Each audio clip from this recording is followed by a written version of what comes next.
Hey, how's it going everybody? This is TweaK here, and today I'm going to be bringing you guys my Insurgency Sandstorm review.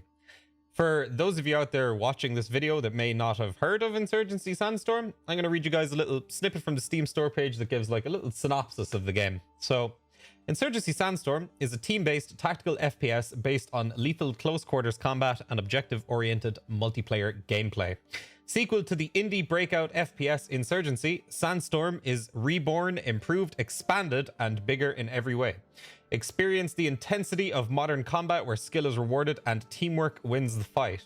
Prepare for a hardcore depiction of combat with deadly ballistics, light attack vehicles, destructive artillery, and HDR audio, putting the fear back into the game. Now, I'm going to break down pretty much each and every one of these points and talk about, honestly, mostly the highs that this game has to offer. There are some negatives. I'll get to those at the end. But to be honest with you, this review is pretty much 90-10. So let's get into it. This is the first thing I got to bring up because my girlfriend said it to me, show. When I was writing the script for this, she said to me, like, you have to mention how accessible it is. So some background on show. She doesn't play first-person shooters like ever. It's not her thing. She's she's very new to like first-person shooters, and she got the game, downloaded it, jumped into a room with a fellow streamer, and just there was a group of like 8 of them. They went in and jumped straight into the co-op mode, and she picked it up really quickly. She had a great time with it. She's still continuing to have a great time with it. So I think the fact that she can pick it up without any prior knowledge of like FPS games, or like wouldn't have the same experience of like a lot of us who would have primarily an FPS based background when it comes to video games. I thought that was really cool. I was really shocked by her reaction to playing it, so that's a major upside already for me. The next segment I'm going to talk, I'm just going to kind of gush just a little bit.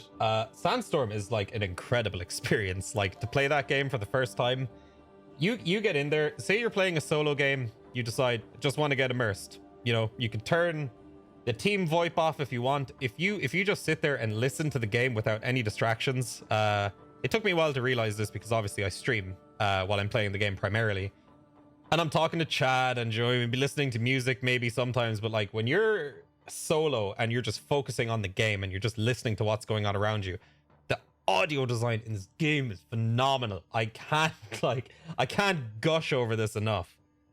It's one dude that works for this company that did all the sound design, and it's flawless. It's really incredible. Directional audio is amazing. The voice acting is incredible. The voice lines themselves, they're all really well written and executed. There's just the smallest details, even like taunting enemies. They taunt you back, you taunt them back again. They'll have different responses that change all the time depending on what the situation you're in is. It's really unique and special, and you can feel the time and effort that these people put into making this game the way it is, because this is all very purposefully done. It's all very passionately done, because little details that this game has, it doesn't come across from other games the way it does in Sandstorm.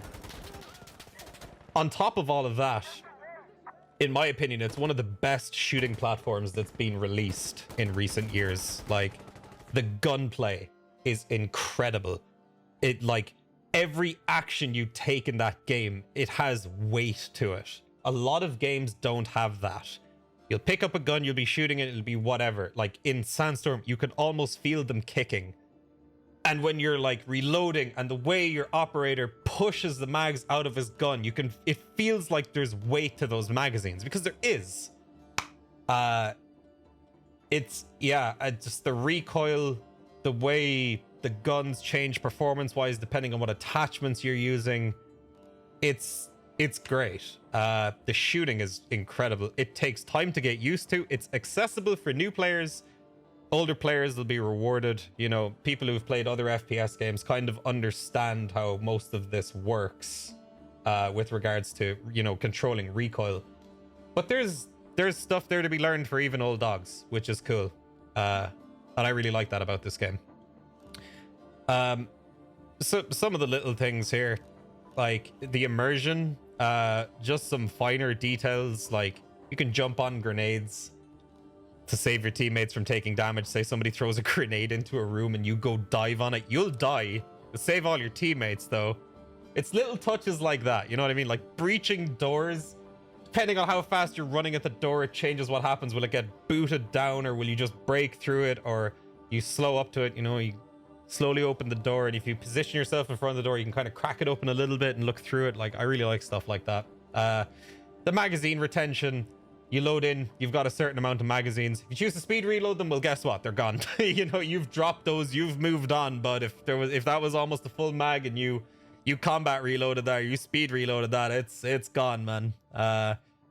I've had situations where I've dumped through my mags, reloaded, fired like 3 shots, and goes click, and you reload another mag, and you've only got a couple of shots left, and that one click again. It really makes you monitor. Like, if you're surviving for quite a long time, it really, and especially if you're not taking like a heavy carrier with you and you're going light and you're not bringing that many magazines with you, you've got to be like really conscious of dumping through your mags. Because in Sandstorm, I found it like suppressive fire really works well. Like when you're trying to push across a road or something and somebody's laying down suppressive fire while other people are throwing smokes down to push through choke points, you'll burn through your ammo really fast. It's caught me a couple of times, but like I've been more conscious of it recently, but it's very fun. Next point I want to get onto as well is when it comes to playing solo or with friends, this is a concern a lot of people have come to me with, because you know, people want to know, can I play this solo or can I play it with friends? Guys, the in-game VoIP is great. It's fantastic. It's generally not toxic. From what I've heard from other people. For me personally, when I'm streaming the game, I have that turned off because unfortunately the reality of being a streamer and using in-game voice can be a little bit scary at times. You know, people screaming obscenities and stuff like that. It sucks. I wish I could keep it on, but for me personally, I have to keep that stuff turned off, just for safety's sake. But you know, if you're not a broadcaster and you want to just go in there and play that game solo, people on VoIP are generally very strategic. It's like Sandstorm's kind of pulled in a different crowd. You know what I mean? It's like it's an older community already, even though, you know, it's a new game, but it's people that are coming off the back of the original Insurgency game. Moving on to my next point. No paid DLC for Sandstorm. Once you bought the game, everything that comes out in the future, boom, that's it. There you go. The game is 24 euros as of the recording of this video. You get 10% off if you own the first Insurgency game, and you get 10% off until the 3rd of January. So if you owned the original Insurgency game, until the 3rd of January, you can get the game for 20% off, which will cost you 24 euros. I'm not sure how much that is in dollars or other currencies. You have to check that yourself. Also, coming to console in 2019. They haven't confirmed a date yet, but they have confirmed that it is going to be ported to consoles in 2019, which is great for all those console people out there. I actually had a lot of console players come into my chat during the restreams, asking me if the game was ever going to come to console. So all you guys, they got you covered. So the next main topic I want to move on to is the level design. The level design is great. It's believable. It's balanced, and it's again, I keep saying immersion, but it's immersive. You almost believe that you're in these places. You know what I mean? The maps weren't just slapped together. They were very specifically thought out and done in a specific way. There are certain parts of certain maps that will be balanced more towards either team. In some cases, I've noticed this. And it definitely feels like it's purposely done. There's certain points that would be easier to capture than others. There's certain points that are easier to defend than others for either team, which leads to a pretty balanced gameplay experience. Honestly, I think the one time where the thought of like imbalance crossed my mind was we were playing against another team and basically we got destroyed. It wasn't, you know, I don't think it was the fault of like the map's design. I think it was just they were better than us and we couldn't cross the street to get to the point because they were so good at defending it. But yeah, I mean, I haven't been in any situations where I've sat there and I've gone, oh, this is so stupid. Like, how are we supposed to do this? This is so imbalanced. It's yeah, it's great. There's open areas, there's chokes for CQB, It breaks up the style of gameplay you're coming at every time. And there's so many different paths you can take. The maps do seem to have like linearity to them, of course. But at the same time, even though you have linearity to the map, there's still deviations that you can make and strategies that you can pull off. And kind of do your own thing, and do your own thing your own way. Do it the way you want to do it. If you don't want to run out through the open, hey, well, maybe you can take the sewer pipe over here, go over here, cut through these 4 buildings, and then, you know, be on their back flank and push around that way. Yeah, that's pretty much all I have to say about the maps. It's they're great. I just want to talk about the animations real quickly, like stuff like door breaching, the animations that revolve around your gun. So like you're reloading, you know, you're taking your mag out, putting it in, you know, pulling the bolt, all of this stuff. It feels great. It feels realistic. It just has this, I know I keep saying this, but it has this weight to it, which gives a very, very convincing experience. And it's great. It, like, my favorite example of this is with the Alpha AK with the drum mag. You know, you're shooting, and you stop, and then he holds the gun, and then he pushes down on the mag, but he pushes it out of the gun with force. You know, it's like an effort to just, get it out of there. You know what I mean? And then you load in the new one, and then racks the bolt back. It just, like, it feels right. A lot of games miss this, to where you want your gunplay to feel like you're actually, you know, shooting the gun in a way. I know it sounds kind of dumb, but it really does feel like that sometimes when you're playing this game. Like, it's great. It's incredibly immersive, and this is kind of what we're going back to, is like weight and immersion. As for like breaching doors, or you're sprinting at a door, you just you launch through the door. You know what I mean? Like, there's so many ways you can come about this. Like, you can plow through the door. If there's a dude on the other side of it, well, guess what? He's getting a concussion when you burst through it at full sprint. You know, breaching them standing still, like you can boot the door down, and then, you know, your teammates can clear it either side, or you can just ball in there on your own, you know, catch people off guard. They're not going to expect you sprinting through the door. Planting the bombs as well. All really nice fluid animations. Grenade throwing as well. Like, all this stuff is, like, it's great. The graphics as well. I've spoken about this earlier. The graphics are breathtaking. When I'm not streaming, I can run this game at easy 144 FPS. All very high settings. Like, obviously not exactly 144, but give or take. But it's smooth as butter, and it looks incredible too. The gore in this game is ridiculous. It's one of my favorite things ever. Is you're using that M24, the Mosin, and you just remove somebody's head from their shoulders. It's pink mist. So you see your buddy next to you get, like, just eat a grenade, or eat like a rocket launcher to his mouth. He is now your friend, but in the form of a pink mist, only with his extremities left behind on the ground as a reminder of this gentleman's existence. The gore is great. The pink mist is phenomenal. It's really, like, I've had moments where I'm like playing it, and I look over, I see my buddy get vaporized, I go, oh shit, dude, what the and every time it's that reaction, because it's so immersive. I want to quickly touch on just the co-op mode, Checkpoint, I believe it's called, where you play against bots. I don't know how you guys did this, but the AI for the bots it's fantastic. Like, they do clever things, like, that you don't really see happen in most other games. Like, it's not a case of like, oh, I'm gonna go play bots and roll them over. It's a case of, I'm gonna go play bots. Like, you guys ready? You know, all right, I'm pushing up. Like, okay, just 2 guys over there, just 3 guys over there, whatever, be careful. Like, they're a threat. They're like a real threat. Like, those bots will murder you like that. They don't care. Sometimes they're a little bit aimbotty, but it's like really rare that they're like a little bit aimbotty. But most times it's like, every time I've died to a bot, it's like, well, I guess I probably shouldn't have been there. You know what I mean? It's like, maybe I shouldn't have ran into that room head first, you know, without checking at first. But they're a genuine challenge. It's actually the way I warm up every single time I go to play Sandstorm. I'll load up a bot game with my buddies, and then, You know, we'll play until we win, and then we'll go play PvP, or we'll go play competitive. So yeah, the bot mode is it's fantastic, especially like Show loves the bot game as well because she's new to shooters. It's a great way for her to practice and warm up. So yeah, major props on the bots. They're fantastic. That game mode is great. I'm stoked that that is in the game. For like a couple of days, all I did was play the bot mode because it's so much fun with your buddies.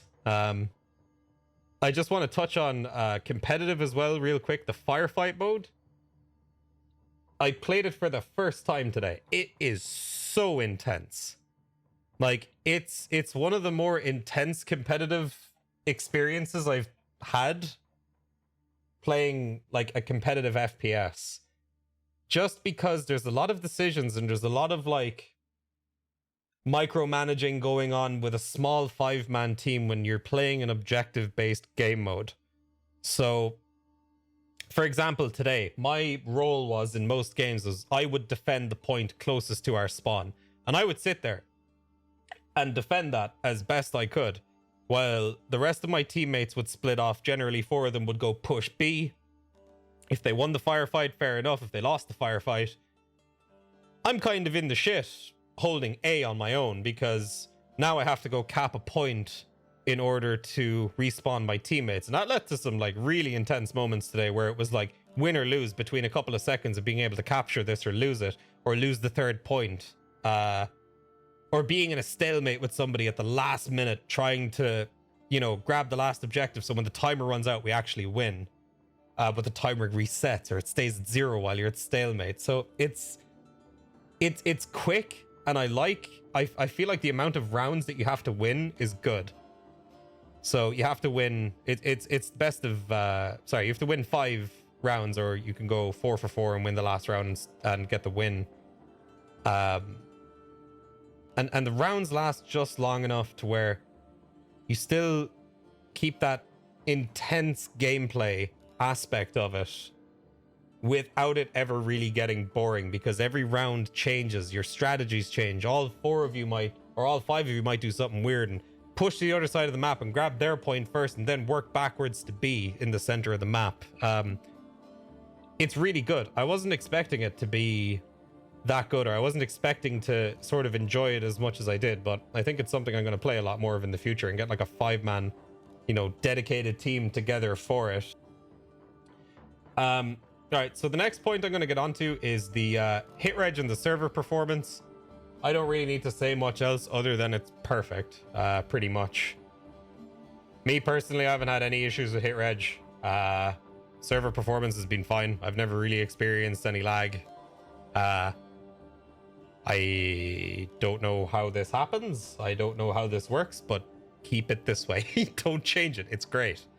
Like when you're using a sniper rifle and you shoot somebody, like they die, and the bullet travel time is just, you know, it's instant. It's so gratifying to just see someone's head be removed from their shoulders. Like the instant that your crosshair crosses their face, you pull that trigger, they're dead.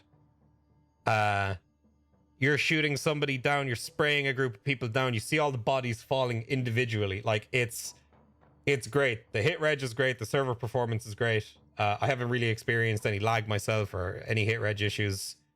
I haven't heard of anybody having any hit reg issues or server performance issues yet, but so far so good. It's been great. So the next thing I want to talk about real quick is just the developers. I've had the pleasure of being able to speak with these dudes in Discord. The first day I was streaming Sandstorm on their Steam store page, Mikey popped in, who is the lead dev, and he was in there hanging out with us for, I want to say, about a half an hour. He's just asking us questions. We were asking him questions. He was answering questions in the chat. Just super nice people, just all around. Super nice people. It's a very small dev team. They've done an incredible job on the game. They genuinely do care about the consumer, I feel like, at the end of the day. I feel like all they really want is their game to do well. I think they're stoked with how it's been received so far. Like it's had a great launch as far as I can see. And yeah, I wish all these people nothing but the best of luck when it comes to any future projects, or, you know, pushing out updates for Sandstorm and just continuing to work on this game. Like they're great people. They deserve they definitely deserve recognition for this game. And I know I'm gushing over it, but look, I'm gonna gush over something that I actually enjoy. It's been quite a long time since I've had a game quite like Sandstorm that I've actually really enjoyed, like genuinely enjoyed. It's yeah, it's a really nice feeling. So best of luck to you guys. I hope you guys do great, and I can see Sandstorm's doing great already, so huge congratulations to you guys. Have some drinks, lads. You're working too much. Next point I want to get onto here as well is they're opening the games to modders, the game to modders, just like the original, which still has a thriving modding community. It's incredibly likely that Sandstorm will also have a thriving modding community as well. So that's like something that's almost unheard of these days, is that, you know, it will have modding support. They openly say that as soon as the game is released. I'm going to talk about a little bit about their future content releases. So this is just a couple of the things that we've picked up from Mikey, who's told us that the MP5 is going to be coming with 2 variants. There are going to be night maps along with like night vision goggles and stuff like that, and there's going to be more weapons added down the line, and obviously more regular maps too. So those are coming out, future content, and of course, as I said earlier, no paid DLC. This is all going to be free, so you'll get all this. You buy the game, you get all this down the line as well. So I'm going to move on to a couple of negatives here. There isn't really many, and some of them are kind of not nitpicky, but they're not any like kind of game breaking stuff. It's just like a couple of little things that could be fixed up or maybe improved a little bit that would improve the immersion. The first thing I'm going to talk about is probably the biggest negative that I've seen anyway, is bad optimization. I'm not entirely sure what the deal is here with this. I have seen people talk about it. Now, they say they're getting bad FPS, they're getting bad performance, but then again, they don't go and share their machine specifications with, you know, on the thread that they're complaining about it. But for me personally, when I'm streaming the game, I can only really get up to about 60 FPS on about medium settings, with a couple of things changed around here and there. Now, the reason for that is, I believe, is that I'm streaming the game using NVENC, and for those of you who don't know what that is, I'm essentially doing all my encoding through my graphics card. And I think that's the only reason why I'm getting bad frames. Like, getting 60 FPS isn't bad, it's fine. But when I'm off stream, I can run the game very high settings, upwards of 144 FPS, easy. Like, it's fine, and it runs like butter. But then I've had other people say that, you know, they're not getting such great FPS and all these other things. Well, I'm not really sure here, but all I can really say on it is it's going to be improved. Like, there are going to be optimizations. It's going to happen. There's going to be optimizations. There's going to be fixes for certain things. There's going to be improvements here and there to certain things that control other things that might affect, you know, your FPS and stuff like that. The game did just launch. They're collecting information right now, and eventually a lot of this stuff is going to get resolved, and over time it'll run better for more and more people. But for most people that I've spoken to, all the people that I know who stream the game, and a lot of the people that I've been playing the game with, and a lot of my viewers, it's been a fairly positive experience. But what I will say here is, for those of you that are of the minority that are getting quite bad optimization, and other people out there that haven't purchased the game yet, that have seen these reviews and are on the fence about it, all I'll say to you guys is, if you don't think your machine can run it, drop the $20, $24 on the game, or $25. Play it for about the 2 hours. See if it runs well for you. If it doesn't run well for you yet, worst case scenario is you refund it, you get your money back. Because it's likely it'll run fine for you. But if you are one of those, you know, unlucky few that seem to be getting performance issues, there is always that refund option. So you can go with that as well. Couple of other just tiny little things here. Third person animations, not as high fidelity as the first. They need a little bit of work. It's a little bit immersion breaking, but like it's not a huge deal. I've heard this from a couple of people as well, so just going to mention this here too. There are some issues with semi-auto input issues. I haven't experienced myself, but I've heard it from enough people that that's a point that they wanted me to bring up in the game, is that there are some issues with input drops on like semi-automatic fire. Occasional minor animation issues with like guns glitching out, and like ragdolls kind of glitching out here and there. It's like it's not really a big deal, but I just thought I'd mention it. This was one that was brought to me as well. I'm pretty sure this is just a win condition bug, and it is you actually win, but it says you lose. But I'm not really entirely sure. But if you're on objective D on Hideout and Summit, and you take it as attack, you lose somehow for some reason. I'm not sure what that is or what the deal is with that, but that was just something that was brought to my attention, so I said I'd throw it in here. It's not a huge deal. I'm sure it's just the losing screen gets played instead of the winning screen, or there's something really weird in the code there or something. I'm not really sure what causes it, but that was brought to my attention just, so I said I'd throw it in here as well. Other things as well I've heard from a few people is that a lot of people thought, like, you know, bigger maps would have been better, but look, these were just the maps that launched with the game. Who knows what the future is going to hold. But yeah, I know I did a lot of gushing, lads, but look, it's warranted. I feel like it's warranted. Yeah, I mean, if you haven't tried out Insurgency yet, please drop by my stream, have a look at it when I'm playing it, or drop by the Steam store page, and whoever's streaming it at the time up until the 23rd of December, drop in, talk to them about it, have a look at the gameplay if you haven't seen it at all yet. And I'd urge you guys to check it out and just get in there, get immersed, you know, headphones on, turn down the VoIP volume for your first couple of games, and just really dig your teeth into that. That is like, goddamn, so immersive. Like, just the freaking audio in this game. I'm trying not to swear, but I really want to. It's really hard for me to not swear, but like, the audio in this game is really what sets it apart from a lot of other gaming experiences. It's really great. As for like a score out of 10, I don't rate things like that. Look, I have my opinions on it. You have your opinions on it. All I can say is that I would give my personal recommendation to this. I would put my name behind this game. No issues. I have no problems recommending this game to people. And guys, for 25 bucks, 24 bucks, you can't go wrong. You're gonna have fun with this. If you've got buddies, you're gonna have fun with this. If you're solo, you're gonna have fun with this. Check it out, guys.